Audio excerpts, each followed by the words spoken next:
Before every meal, the man would drink 10 pounds of water, then do 100 push-ups, before finally returning to the dining hall to eat. One day, when he saw the warden coming for an inspection, he pretended to cough.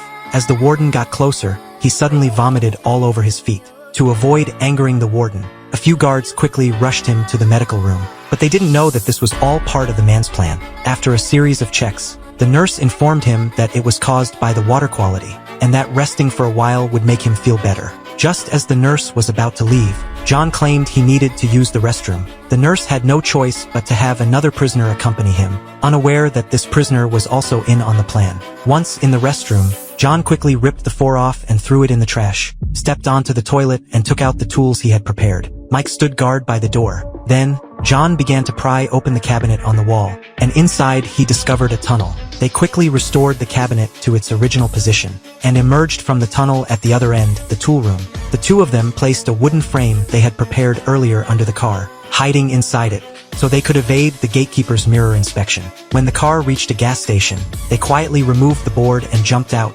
heading toward the waiting blue sports car, successfully completing their escape. But this was only the first step of their plan. Meanwhile, the two of them exchanged a glance, and then began to argue as planned, instantly getting into a scuffle. As the alarm rang, the warden immediately notified everyone to enter lockdown. A nearby guard tried to call for backup, but the warden stopped him, not wanting any incidents to occur during his watch. Everything was going exactly as John had planned. The reason for the prisoner's actions was to buy John enough time to carry out his heist on the vault. This was the true purpose behind John's escape.